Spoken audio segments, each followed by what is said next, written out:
On this episode of the Clean Kitchen Podcast, we were very fortunate enough to have Robby Sansom come on and talk to us about regenerative agriculture. He is the co-founder and CEO at Force of Nature, which is a regeneratively sourced meat company based in Austin, Texas. In this episode, we talk about why everyone should be eating more red meat and a lot of myths around red meat. We talk about what's wrong with plant-based meat. We talk about regenerative agriculture and the importance of regenerative agriculture and why it's better for the planet and for you. But before Robby co-founded Force of Nature, he was the CFO and COO at Epic, which is a brand I've talked about a lot previously. But Robby has spent much of the last decade studying regenerative agriculture at ranches all over the world. And through this education, Force of Nature was co-founded with the intention to accelerate the creation of a global regenerative supply network. Don't worry, we're going to get into what that means. But Robby was born and raised in Austin, Texas, where he received his bachelor's degree and master's degree from the University of Texas.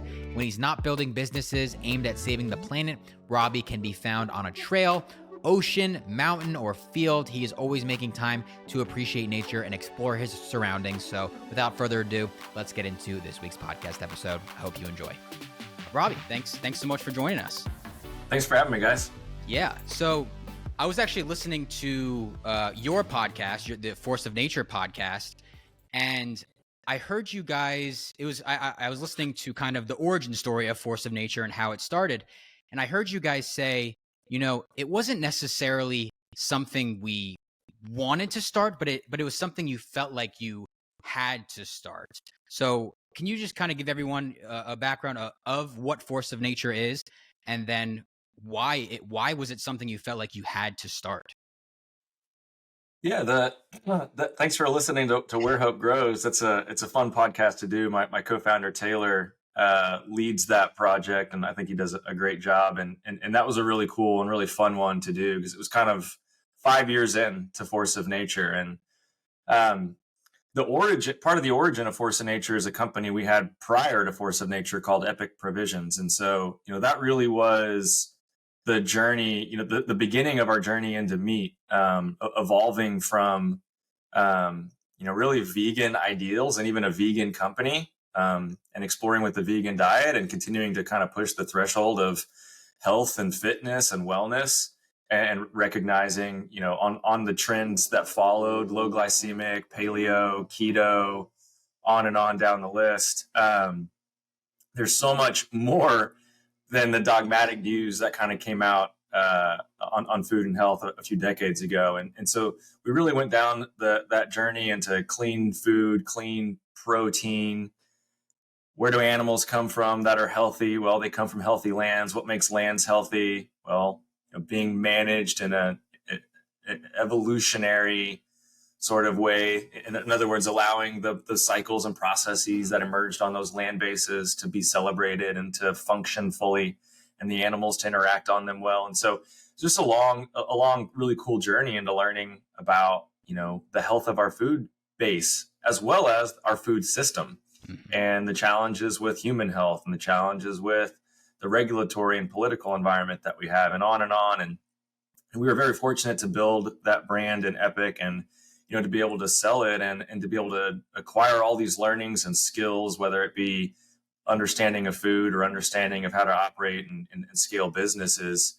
And I think part of the reality, to your point, Kyle, is, we also recognize the challenges of all of those things, and just how tough it is on a day-to-day basis, and how grand these issues really are, and how just absolutely massive the need and hurdle is that we have to clear to address them. And so we didn't necessarily come out of that experience and that journey wanting to say, okay, what are we going to do next? What company are we going to start next? I mean, my co-founders bought some land and, wanted to start a ranch, and I was able to put some animals in the herd with them. And it was sort of like, hey, this is a good life, not having to deal with the highs and the lows and the stresses and the chaos of startup and entrepreneurship.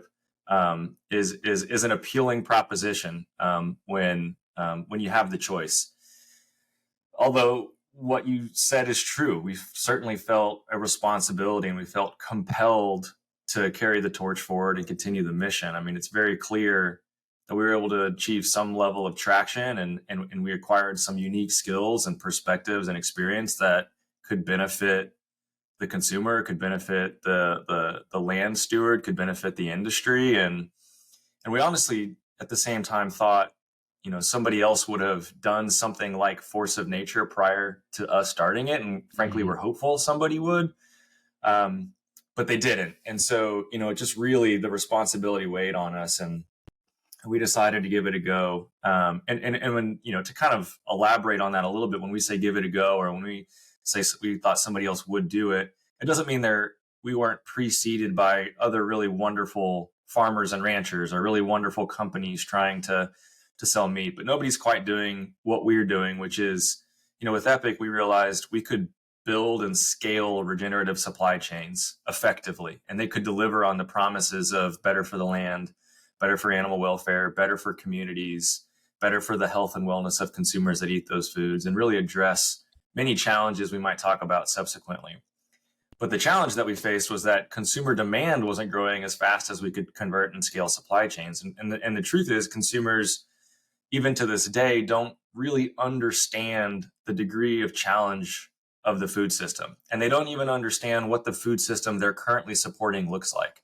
Even when they go to purchase something that says natural or organic or has some other claim that they regard highly, their perception of what that food supply looks like, of what that land and animal and that whole process looks like, is a far cry different than the reality.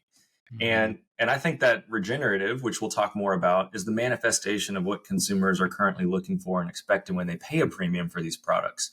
And so I think, again, going back to the why of Force of Nature, we want to create more awareness to these massive challenges. We want to educate and empower consumers, not to tell them what to think, not to tell them what to do, but to allow them truth and transparency, so that when they decide what's best for them, they actually have the data, they actually have the facts. And then obviously we sell products, and we're unapologetically capitalistic. So we're going, and you need to sell products. You need to be a healthy, profitable company to work. But, and so we're going to give them access to products. We're going to give them a call to action that is much easier. So when they are empowered with that knowledge, they can go to a local grocery store and choose differently, or they can go to online and choose differently, or they can go to a food service business and choose differently. And so Force of Nature's on a national scale, in food service, retail, and in direct to consumer, online e-commerce. And we do it across proteins.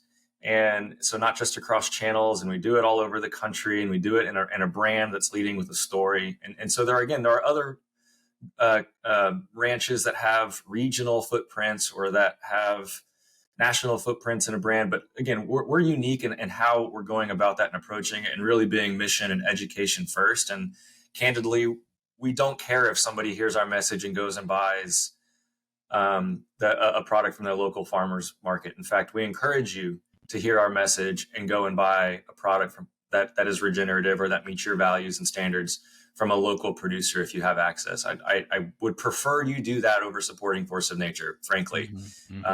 But again, not many people will do that, or not many people can do that, or they can do that for, say, beef or some item, but not for all of the other items they're looking for, and so on and on. And we just want to make sure that there's an opportunity that can empower a consumer to be really a part of supporting and justifying improvements in the food system. Yeah.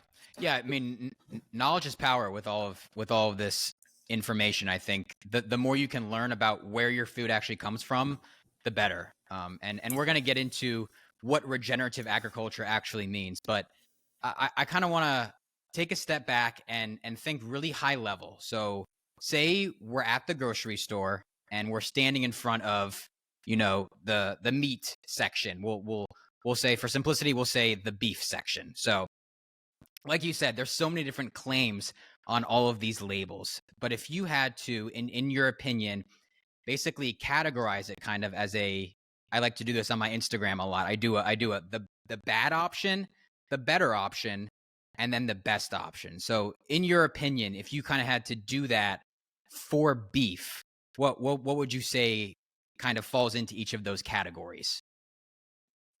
Yeah, I think when you say you're at the grocery store and you're in the beef section, I think what you're meaning is the service case, meaning there's a person behind the counter, there's a glass shield over all of these beautiful cuts of meat in a case, and usually to your right or left, there's a little bit smaller section where there's some, bacon or other kind of branded.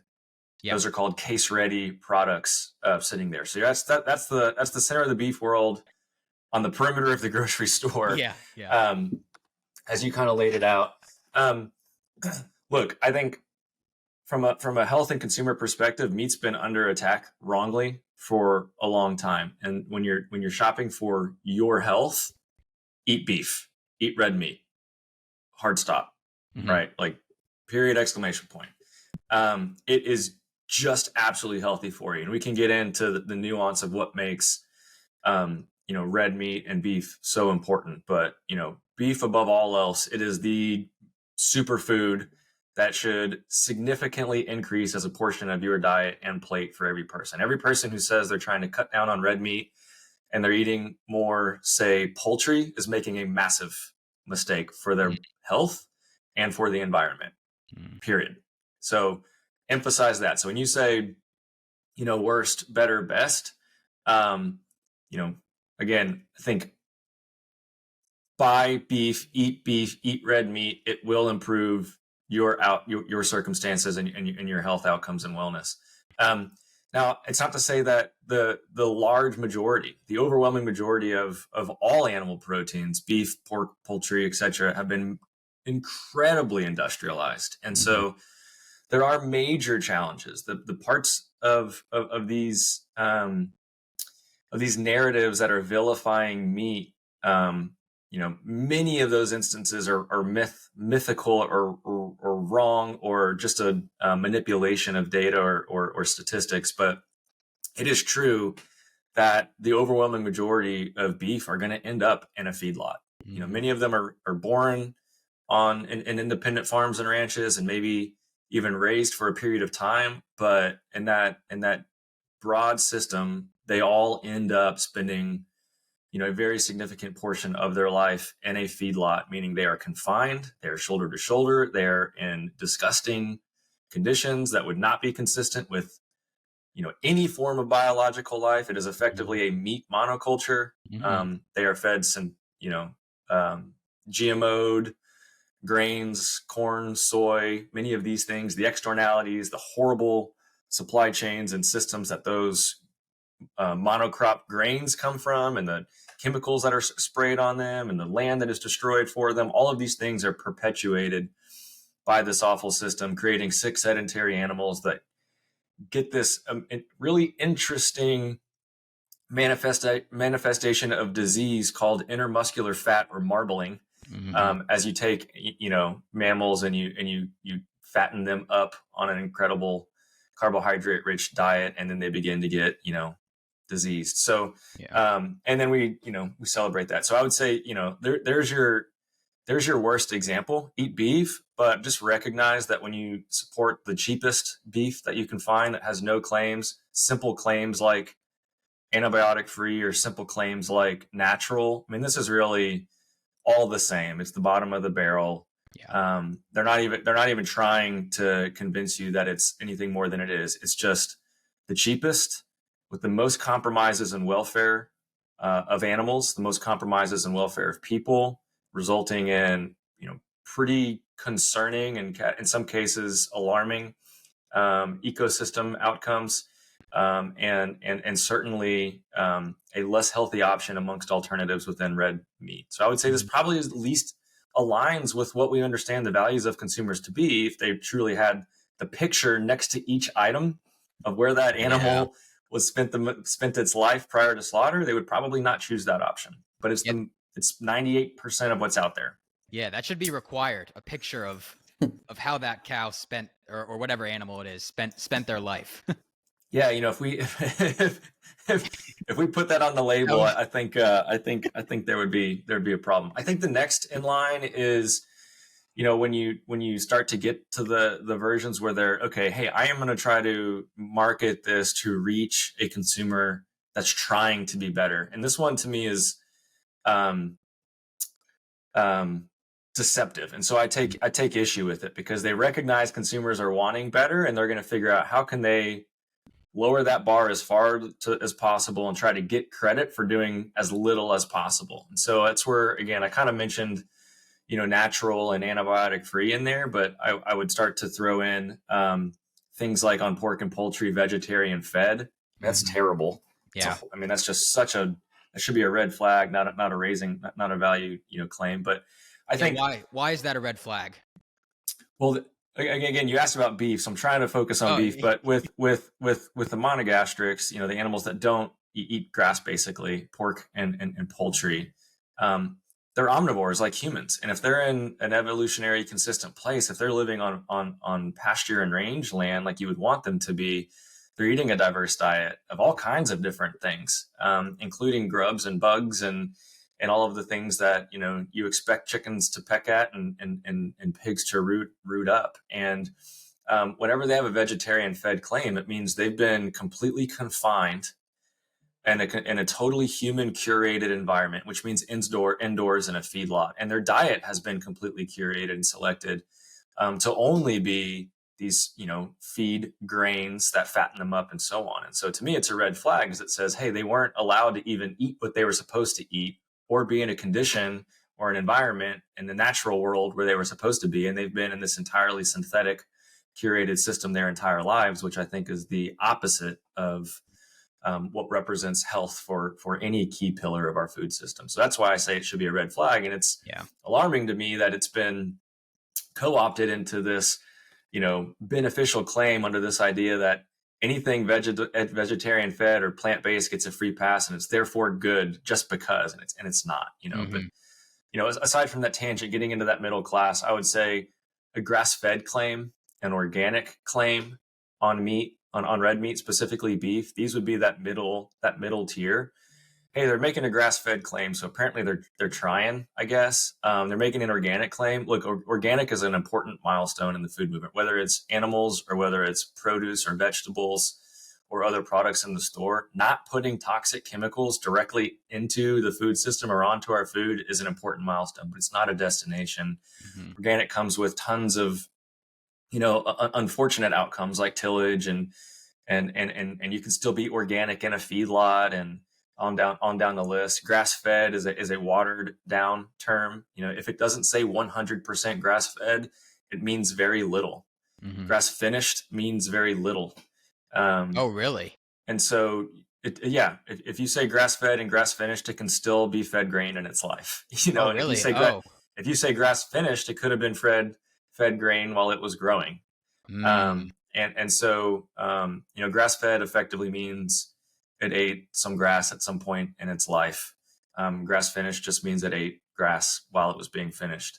So I would put those there in the middle. It's like, are they a little bit better? Yeah. Are they in some cases if you're going to support something, if there's nothing else to support, support that to try to cast a vote for an improvement or a step up. But really the best of the best from a claim perspective is going to be, 100% grass fed and regenerative. 100% grass fed. If you've, according to FSIS, which is a part of the USDA, should, and I understand that there are shortcuts and there are, bad actors out there that'll take advantage of anything, but 100% grass fed should imply that it, ate grass and forbs and forage and natural, a natural diet its entire life. And it should imply that it was raised on pasture and spent the majority of its life outside. And it should imply a couple of other things.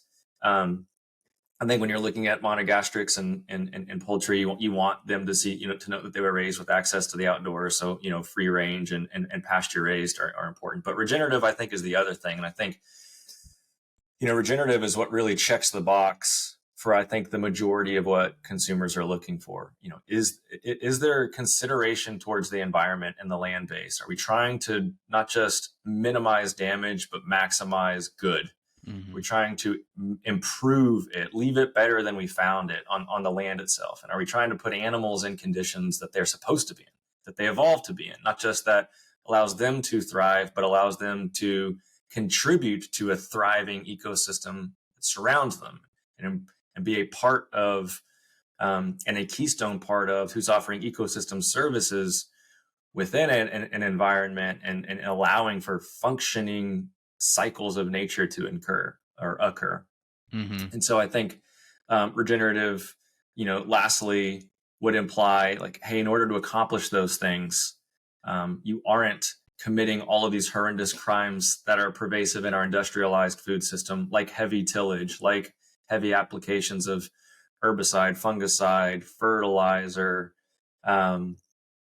like leaving the ground bare, and promoting monocultures. Regenerative implies creating diversity and allowing the cycles of nature to occur, and on, which lead to healthier consumers, healthier food products. There's all sorts of research that shows the nutrient density, the micronutrient density, the phytochemical compound density in regeneratively raised vegetables and fruits, as well as regeneratively raised meats, is significantly greater and more dense than the alternative. So it's better for the land, it's better for the animal, it's better for the consumer.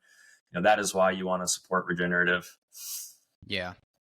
So the best option, 100% grass-fed, regeneratively raised, is going to be what we're looking for here. And that was interesting about, I normally tell people, either look for 100% grass-fed or grass-fed and grass-finished, but I guess that may not be what it sounds like, grass-fed and finished. Yeah, we used to say the same thing. That loophole, that grass-fed and grass-finished, kind of leaves a little bit of a loophole. And so I would just stick with the 100% grass-fed. I mean, you used to just be able to say grass-fed. Right. Excuse me. Now you can't.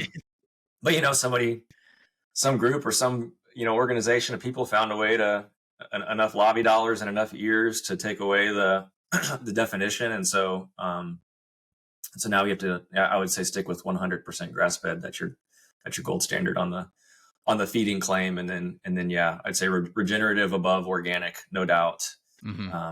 There's many other layers of nuance, but at the highest level. And I would just add too, I think for consumers, you positioned this question within the grocery store. I would say you're going to be hard pressed to find regenerative claims in that meat service case. Most grocery stores, even natural ones, find it very difficult to justify having a large regenerative section there, because consumers are conditioned to pursue cheapness in meat. We have, as a society, traded off value in exchange for cheapness.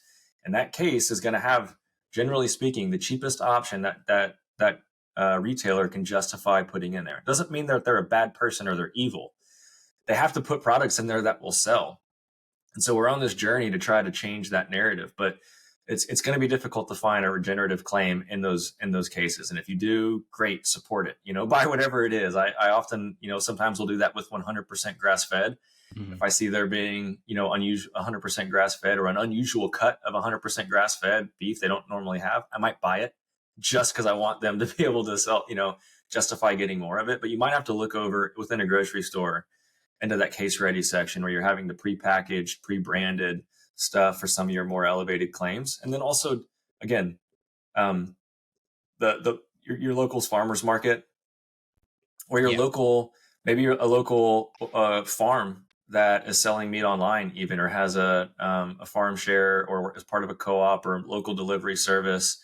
You're more likely to be able to find that than just to walk into a grocery store and find that highest tier. But again, the more, wherever you buy it, the more you buy it, and the more we start to support it, the more we send signals, the more, like, I promise you, I just told you the retailer may not be able to justify putting it in there now, but they're looking, and they're listening to us when we say it's coming. And quite frankly, there are really good people behind there that have spent their whole life in that industry that really want to be able to step up, and they need to see those signals and to see some of that proof in the data to justify taking that leap of faith. And it's coming, but we're just not quite there yet for the consumer. And so we're getting there. Yeah. No, change takes time. And I think that's an important framework that you've kind of outlined for people to start to understand the meat industry. I want to dive a little bit deeper on one specific topic that you hinted at a little bit, which was plant-based meats, which have been a long kind of debated topic, especially recently. It feels like they've just continued to gain a lot of traction. One thing you said was that one, they might not even be healthier at all compared to traditional red meat. But two, I think there's a misconception that they're better for the environment. Could you kind of expand on both of those points, both the nutritional value of plant-based meat as well as its impact on the environment? Yeah, there's a remarkable misunderstanding in the plant-based and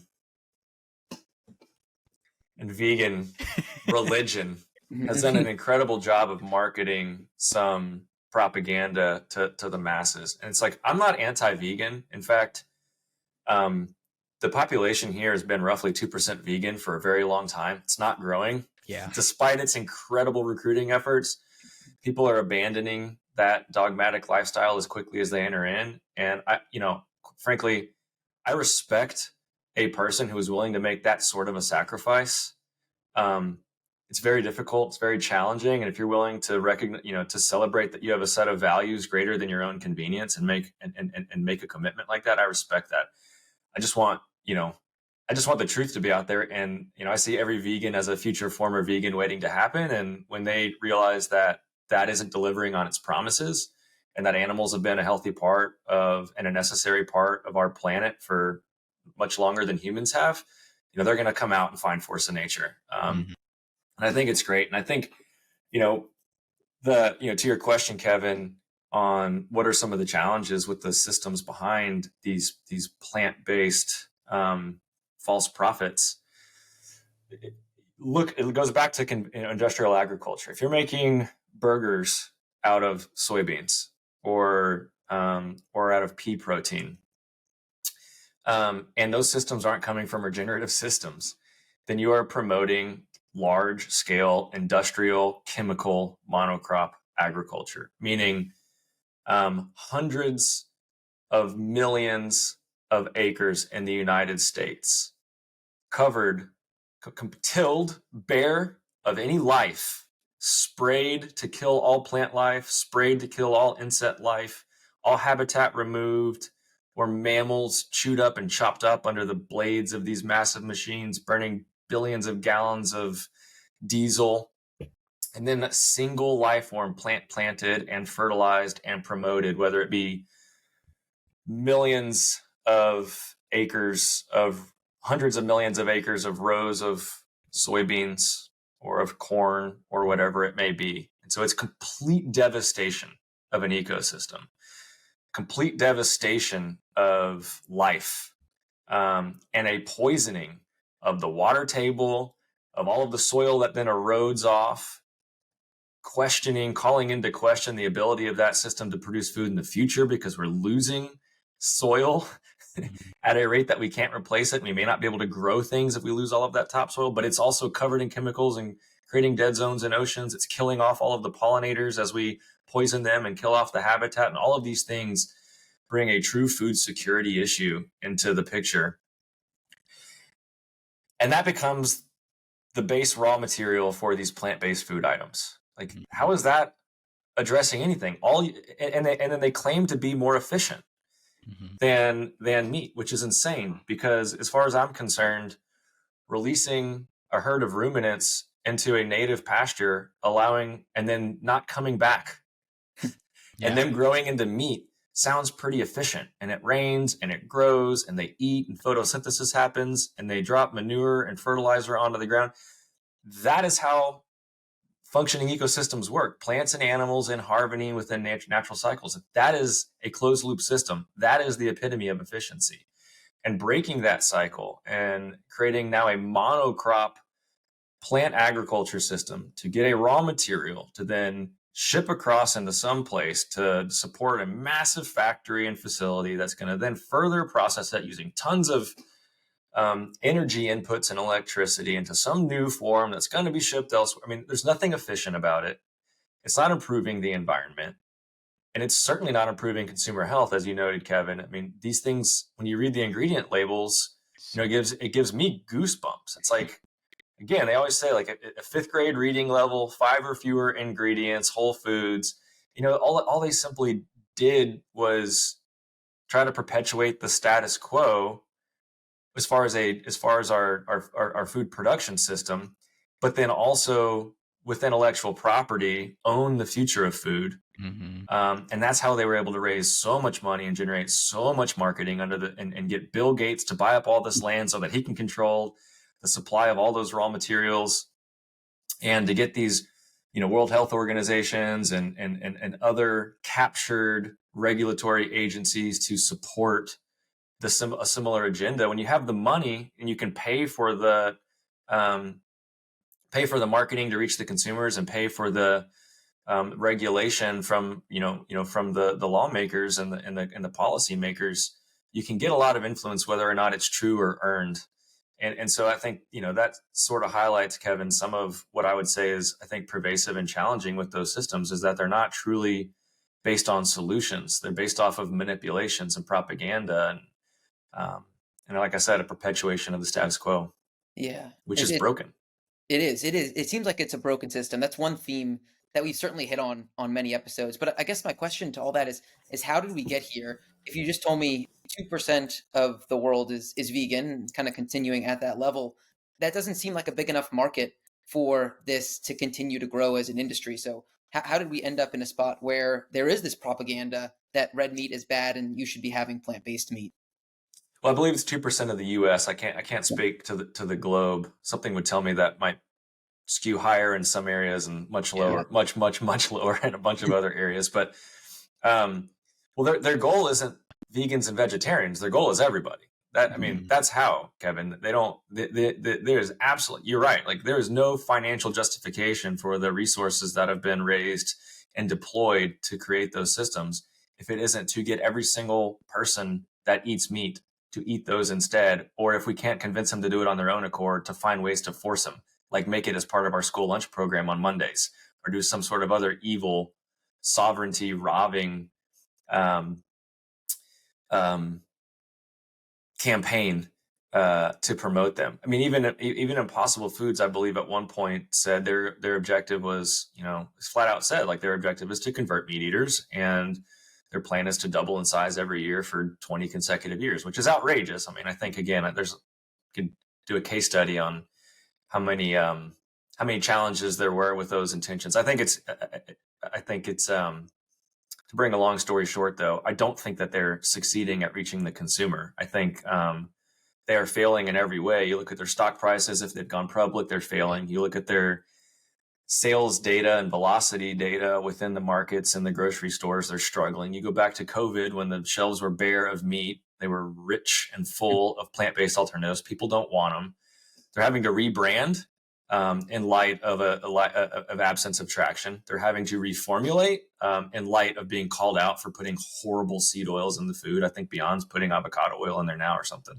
Yeah, I saw that.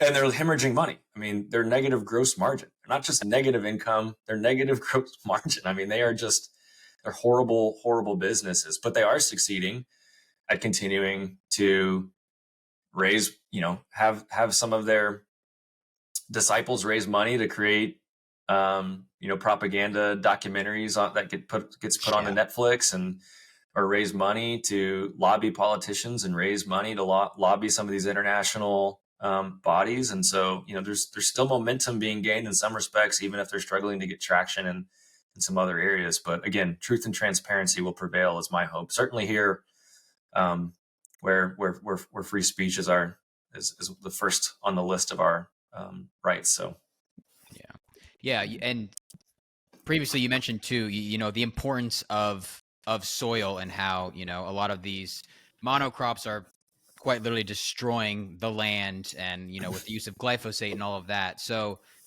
let's pivot, I guess, now to regenerative agriculture. And I was listening to another podcast with Taylor, another co-founder of Force of Nature, and he mentioned that no human health can exist without the foundational health of soil, which I thought was awesome. And I wanted you to quickly explain what he means by that. Yeah, I think what exists above the soil is a reflection of the health beneath the soil, and it's kind of like you are a little bit of that, you are what you eat. And so the soil is the foundation of all terrestrial life on this planet. And, soil agronomists or scientists would say we know less about the soil than we know about the deep oceans or the rainforests. And we all are aware that we know very little about the oceans or the rainforests. And yet the soil is underneath our feet, and it's what we rely on to feed ourselves. And so we understand very little about this entirely necessary tool in our food production system. And better than a tool, it's a gift. It's a necessary component of life. And I think that's demonstrated in the respect that soil was given. If you read the writings of Aristotle or Socrates or Plato, or, fast forward, through the millennia into, more modern times, Thomas Jefferson, other founding fathers, into the early teens, and Wendell Berry and Aldous Leopold, and, on and on and on into, where we are today. Like, these lessons are thousands of years old. We need soil, and we've absolutely turned our back on it. We're eroding it at a rate that we will not have soil to produce food in another generation or two, globally, because we're losing it, because it's finite, because it is considered non-renewable, because it takes so long to create soil in the environment. They say it takes roughly 500 years to create an inch of topsoil in nature. What's cool about regenerative systems is we can accelerate that to single-digit numbers of years to begin, 7 years generating, potentially an inch, give or take, depending on where you are. And so we can build it. It has these really complex web of organisms, from bacteria to insects to worms to single cell and multi-cell. I mean, there's an entire rhizosphere, and its ability to, it has a fungal network called the mycorrhizal fungi, and it can reach out miles and mine, pull water or pull minerals or pull nutrients in that any local system needs. I mean, it's just incredible through billions of years how complex and magical, truly, the soil life and system has been. And we destroy that when we run a till, and we cut it up and turn it over, and we oxidize it. And we destroy that when we spray chemicals on it. And we destroy that when we don't allow there to be the thriving web of plants and animals that have key impacts on that soil. And I think the simplest way to look at it, without spending another hour describing all of these different things, is to say that we're carbon-based life. We know that on Earth, life is carbon-based, and we as humans are carbon-based, and our food is carbon-based. And if you look at our soils across the country, and it differs by area, but let's just say let's just pick an average. It probably would have been average of like 5 to 7% soil organic matter, which means soil life. Right now, our food production systems are below 1%, closer to 0.5%. So we've lost all of that life. We've lost all of that, that capacity, ability to function, and to do the job that we need to cycle nutrients and to create health above the soil, to create healthy plants, so that healthy animals can thrive in that system, and that humans can harvest those plants and animals and so on. And so it's the water cycle, it's droughts and floods and rain are factored into this. It's the temperature. You talk about, when land has moisture in it, not only does it rain, it stays cooler. When it doesn't, it reflects heat and it gets hotter, and it deters rain. The list goes on and on and on about all the ways that soil is necessary to help address many of these challenges that we face, up to and including, feeding humans and food scarcity and so many other issues. And so again, it's like, it almost has an impact in everything. And frankly, food is the currency of last resort, and things start to get really bad as quality starts to get really low, and food sovereignty starts to get really low, and food access starts to get really low. That's where civilization really falls apart and collapses. Yeah. The importance of soil there, it's crucial. On a similar podcast, I think your co-founder Taylor described or analogized soil to almost the gut of a person, where people focus on their gut health so much because it kind of influences everything else. Soil can have that similar impact. Maybe understanding regenerative farming and regenerative agriculture a little bit more, how does that benefit the health of the soil? What are you doing at Force of Nature that helps strengthen or maybe adds benefit to the soil? Yeah, a single tablespoon of soil has billions more life forms in a single tablespoon of soil than humans that have ever existed across history. It's just rich with life. And so, maybe connecting some of the dots to answer your question, and healthy soil will come from, again, being a part of a healthy environment. And so it means a diverse mix of plants and animals thriving across the top of that soil, which can only occur if you aren't spraying them with toxic chemicals to kill that plant life, or running blades of a tractor to till the ground, and destroy the structure of that and the habitat for everything. If you're not clearing trees and you're not damming up water, all of these things, you allow for these important cycles. And so what's really cool is there's like this really complicated way to get atmospheric carbon into the soil through a plant. It's called photosynthesis, and we all learned about it in the fifth grade. And in its simplest form, we know that a plant will absorb carbon dioxide and then CO2, and then it will combine that with the energy of the sun, which can't permeate through the soil. So it needs some mechanism to get that energy, the greatest energy source in our solar system, to give energy into the soil. So it brings in carbon dioxide and sunlight, and it releases off oxygen for us to breathe, and it takes that carbon and then it combines it with the sun and it makes a carbohydrate, and injects it into the soil, and it feeds and fuels this complex web of life beneath the soil. And so allowing for, going through the principles of regenerative agriculture, you want to manage to these in some unique and nuanced ways, but, don't allow or limit, I should say, chemical and mechanical disturbance. That's the spraying, that's the tilling. Allow the ground to be covered all around. We don't want to see bare soil year round. I mean, it will cook, it will run off, there's no habitat for life. Soil health isn't developing.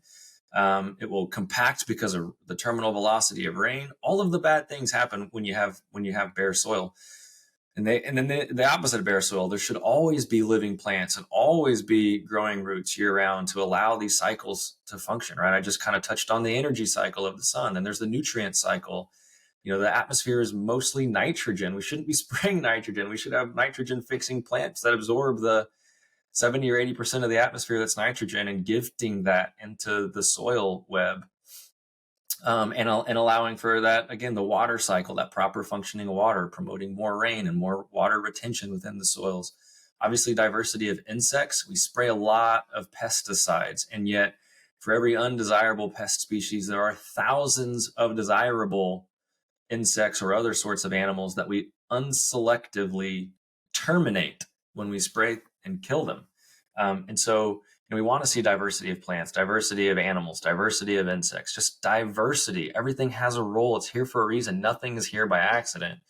Obviously, animal impact, we sell meat. And again, I think we always say it's not about plant-based versus animal-based. It's about promoting planet-based agriculture. And on this planet, ecosystems and soil systems thrive when you have plants and animals functioning in harmony in an evolutionary, consistent way. And so allowing these incredible bison or these incredible cows to eat those grasses and offer down compost and fertilizer in the form of urine or their manure that inoculates that soil biome, like the gut biome you're referring to, Kevin, and even bites and stimulates growth and stimulates some other and catalyzes some other key processes. That these systems all co-evolve to symbiotically, go through life cycles together. And then that last principle within regeneration is to know your context. And I think that just recognizes that there's not one static black and white example of what is or what isn't the potential of regenerative. It looks different in Georgia than it is in West Texas, than it is in northern Oregon, and down closer to the equator in a forest or in a grassland versus a forest, tropical forest versus a different sort of forest, and on and on. And so I think, what is the benefit on soil of regenerative? It's not just the benefit on soil, right? It's the benefit on a healthy ecosystem, of which soil is a foundation, but it's a circle. It's a functioning circle of life that you're allowing to exist, and you're allowing all the most necessary and most critical role players to be involved in and play their role without us disrupting that cycle synthetically or artificially. Yeah. Yeah. Yeah, I went to Bakersfield, California to tour an almond orchard, I guess last year. Simple Mills invited me out there, and as we were driving to the orchard, there was this road, and basically on either side there were all these almond trees, and on the left side, the farmer starts to explain, that's our conventional side, and it's literally just, it looks dead. Everything's dead. Everything's brown, and you just see these trees. And then he says, if you look to the right side, you can see we're practicing regenerative agriculture over here. It's something they had just initiated. And, there's, like you said, there's plants everywhere. It's green. They had sheep on the land. It just looked, it was crazy because I've talked about this in my videos, but actually seeing it in person side by side, it was a huge difference. Yeah, it's really unbelievable. And you kind of asked like the origin of force of nature, and that was part of it. Starting a regenerative operation and having guests out and seeing them have an epiphany, like when they're really faced with it. And it's just like obvious how the dots connect. It just makes sense. I mean, if you want to get into the weeds and the nuance and the science, it can get complicated and it can be really complex. But at the high level, it's very obvious what the puzzle pieces are and what they look like and how they fit together. And I think you just gave a great example. Almonds are seen as it's plant-based, and therefore it has been given a free pass unnecessarily. Almond farming is terrible for the environment. You're killing everything, and you're using tons of water, unbelievable amounts of water, and it looks like a bare dirt desert underneath every one of those trees. And yet the antithesis is an option and is available. And like you said, on the other side of the road, they're having all kinds of plants on the ground and having animals. So plants and animals. I mean, that is truly moving in a regenerative direction. And is it perfect? No, nothing's perfect. We're not perfect, but this isn't about perfection. This is about trying to pursue improvement and not find a minimum bar and continue to raise that bar every year and continue to get better. And we know that there are devastating consequences to the conventional system. We know that there are unbelievable limitations that are rapidly coming upon us to the ability of the system to serve our needs, and frankly, to the reality that this system is creating massive problems that we have to begin to course correct from. And you see that firsthand when you go to those tangible places. I would point an example in my experience where we were visiting a bison farm, and it was it happened to be a ranch where they had filmed Dances with Wolves. Pretty incredible landscape, lots of bison, really awesome. And it just so happens to share a stretch of highway that's like 20 minutes to drive down. These are big ranches. I think one's 40,000 acres, one's 56,000 acres. And on one side of the road is this beautiful regenerative bison ranch. And on the other side of the road, it's the world's largest organic farm. And when we were there, they had just finished tilling the organic farm. And so on the bison side, you had diverse pastures, you had habitat for endangered species like black-footed ferrets, the most endangered species in North America. You had pollinators and birds and ungulates and everything you could imagine. It was beautiful and stunning. And on the other side of the road was 40,000 square acres of moonscape. It was barren, it was tilled dirt, it was oxidizing. People don't realize when we talk about the legacy load, when we talk about atmospheric carbon and human-caused atmospheric carbon and whatever role that may have in climate, that over a third of the atmospheric carbon that exists today is the result of tilling. Tilling, oxidizing carbon matter and it releasing. So, there's 40,000 acres, like 56 square miles or something, of no life, no grass, no plants, no animals, no insects, just bare dirt, oxidizing, probably running off. Who knows what it's taken with it. And that's organic, and again, I hate to disparage it, but it's the reality. They're tilling more aggressively because they're spraying less. And so it's like, kind of like voting for the president, which evil do you want to vote for? It's really not. It's good not to spray these terrible things, but it's not the final outcome. And so, appreciate that example, Kyle. Yeah, regenerative, like it's an option for everything, and it should be an option pursued. And plant systems shouldn't get a free pass, and nor should animal-based systems. And we should be trying to support regenerative across the board. Yeah. I think we could honestly talk for 6 hours on all these topics, but want to start kind of closing out here a little bit. One question, just as you're talking about all this, your knowledge of soil and the environment, all of the pieces that go into this is honestly astounding, especially for someone, if I did my research right, you started your career as a tax accountant. This isn't necessarily your background, that you've studied biology all your life, and now this is kind of a continuation of that. What motivates you, Robby, to be in this industry and really change how people view the food that they're consuming? Yeah, it's been an interesting journey. I think it went from I went into school pre-med, and then and then came out business, and then yeah, it's at the end of the day though, it's a passion and a love for the outdoors has always been a part of me and who I am, and what I focus on. I love fishing. I love hunting. I love going up in the mountains and skiing, and going to the oceans and enjoying. And I just, I want there to be natural places, and I want to be able to have an active lifestyle, where I can do these things that I love. And my daughter can do these things that, I can teach these things and pass these, passions on. And not only do I want there to be landscapes, but I want her to be healthy enough to be able to do it. I want there to be a food system that isn't poisoning her. And I think, even with Force of Nature, when we started the company and we came up with the term ancestral blend, why did we name it that? Well, when we were sitting around and noodling on concepts, it was the first time in history, children being born in the United States were being given a shorter life expectancy than their parents. Despite us being number one in healthcare spending by, double the next most expensive nation, and all the advances that we have created a system that is harmful. That is,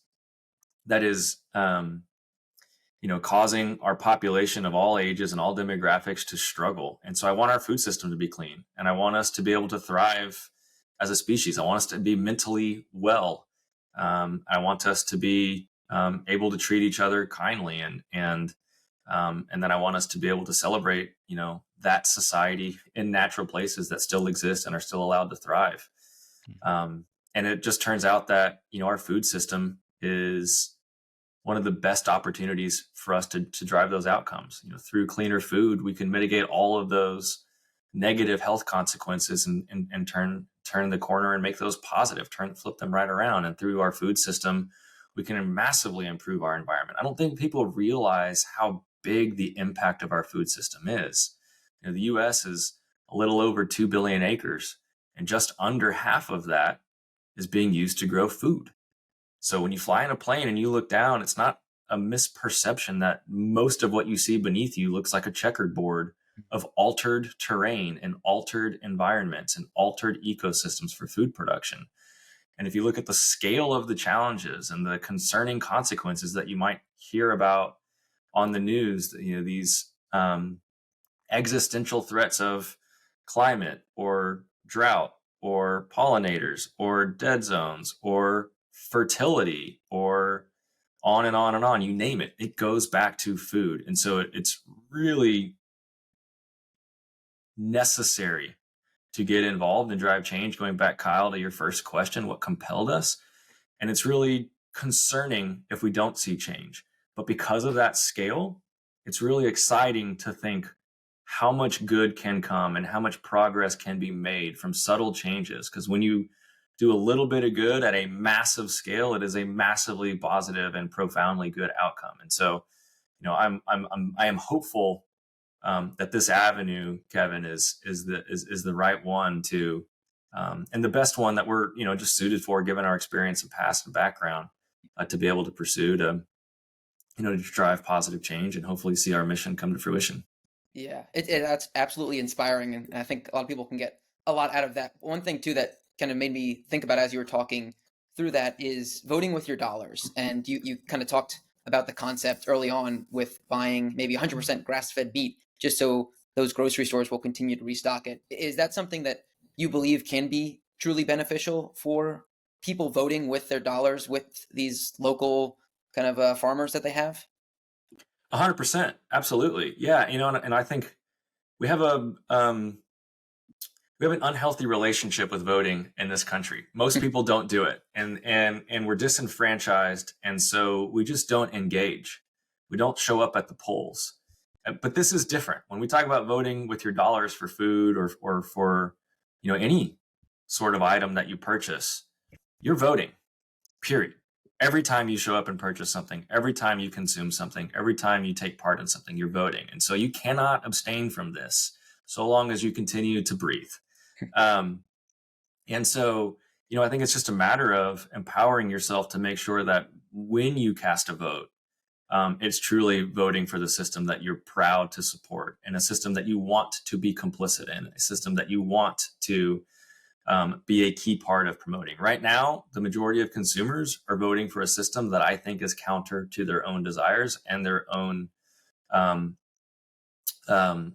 intention or their own benefit. It's generally harmful to them. And so yeah, I think voting with your dollars matters. I am certain that it is observed. There are countless ways to point to that. I know I sit in meetings with large retailers that look to the data to see what is and what isn't working. I know I go to the food shows where the trends are talked about and promoted, and then all of the large players have strategic meetings on how and when and what to what degree do they need to be thoughtful of what these trends are. I know I see it in the voting data and in many other areas. And so yes, absolutely. You see it at what companies are acquired, what companies get funded, and on down the list. And so I definitely would not take our traditional view of voting and be discouraged or think your vote doesn't count. It absolutely does. And then I think if I understood your question correctly, even when you're going to farmers markets or not going into the largest grocery store chain or whatever else, yes, you're absolutely so when you're supporting a system that aligns with your values, you're giving that system more voice, more influence, more opportunity.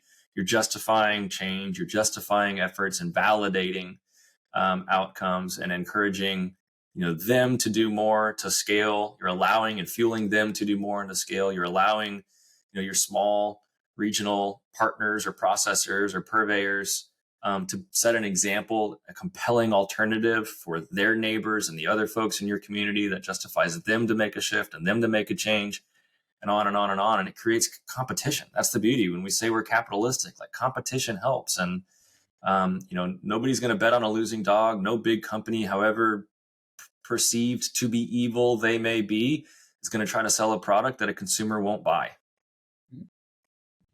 Yeah, absolutely. It makes perfect sense. I maybe to kind of leave people with some closing thoughts there. If people do want to get involved in regenerative agriculture, learn more about Force of Nature, where should they look? Where do we want to direct them to? Yeah, so we have I always say, come follow us first, and if you want to buy from us, then great, but just please be a part of this conversation and listen. At Force of Nature Meats on Instagram and LinkedIn, I think TikTok as well. And then, we have a website, Force of Nature Meats, or forceofnature.com. Sign up, follow our blog, follow our newsletter, come check us out. Like, we just want to connect you to issues that matter to you. And if you choose to support us, great. And if not, please support somebody that's close to you that is doing what you are inspired by. We do have a podcast. Kyle mentioned it, Where Hope Grows. And then we have a conference called What Good Shall I Do? That's coming up here in a month, late April 2024, if you want to come and really sit in and get immersed in this stuff. And we'd love to see you. Yeah, where is that conference? It is in Fredericksburg, Texas. So it's basically an hour west of Austin. Perfect. Gotcha. And that's where Rome Ranch is, correct? It is on the land at Rome Ranch. It is on a regenerative ranch and a regenerative ranch. Yeah, we're gonna have to come check that out and do a tour because it sounds awesome. It is awesome. Yeah. Mm-hmm. All right. Last question. What is your favorite product from Force of Nature? I get asked this question a lot, and I'm so not brief in any answer. At the end of the day, my favorite product is the ancestral beef or the ancestral bison. Yeah. there's so many, we have incredible burgers. We got fantastic steaks. My daughter will not let me cook anything for breakfast except for our breakfast sausages. They're so freaking good. But like the ancestral blends, man. So the ancestral blends for the listener, you know, we take, you know, our standard ground meat, and we add in a little bit of organs, a little bit of heart, and a little bit of liver. And it doesn't take much heart or liver to pack a massive punch. These are the most nutrient dense. Ty Beal has a really interesting study on priority micronutrients. We didn't get a chance to talk about it, but there are massive nutritional deficiencies worldwide, including in the U.S., especially amongst women. And organs and red meat are the best way to get those. And so it's super nutrient dense, and it tastes like ground meat. You cannot notice the difference. So for the modern palate, it's a way to get this really critical superfood called organs without ever knowing you're eating it. It's super easy to cook. It's inexpensive. It goes in any recipe that you're already using with ground meat. And so for me, it's like, thaw out a little bit of the ancestral blend, beef or bison, in a pinch, some frozen organic veggies, throw it in the skillet, boom, stir fry for dinner, can feed my family inexpensively, something that tastes incredible. And I know that I'm giving them like the best food they can possibly get. And so it's hard to top that. It's just hard to top that from a cost, convenience, or again, nutritional value perspective. But I love all of our stuff. Yeah. No, it's so easy. It's so nutritious. So I tried raw liver for the first time just by itself a few weeks ago, and that didn't go so well. So I normally buy the ancestral blend, and I'm gonna have to go back to buying that because I couldn't do the raw liver by itself. Oh my God! Well, I'll just say this one part of that study I referenced. You need a woman of reproductive age in order to get 1/3 of the daily value of these key micronutrients, zinc, calcium, B12, folate, iron. They would need to eat 1,200 grams of chicken. Oh my gosh. Or 7 grams of liver. There you go. Beef liver. So again, like, I mean, I don't know if people even know what can calculate what that means. It's like, it's just basically substitute grams for calories and you have the same outcome. Yeah. But it's just incredible how very little bit of these organ meats goes a long way. And again, like you said, Kyle, it's just like with the way we've got it integrated in there, you don't taste it. And so not at all. It's something for everybody, especially for kids. That's kind of how we designed it. Yeah. Awesome. Well, thank you so much, Robby, for coming on. We appreciate your time. I think we're going to have you back on again in the future just so we can talk more about this. But yeah, thanks so much. And everyone else listening, we will see you next week. Hey, thanks a lot, guys. I really appreciate it. Thanks. Thanks.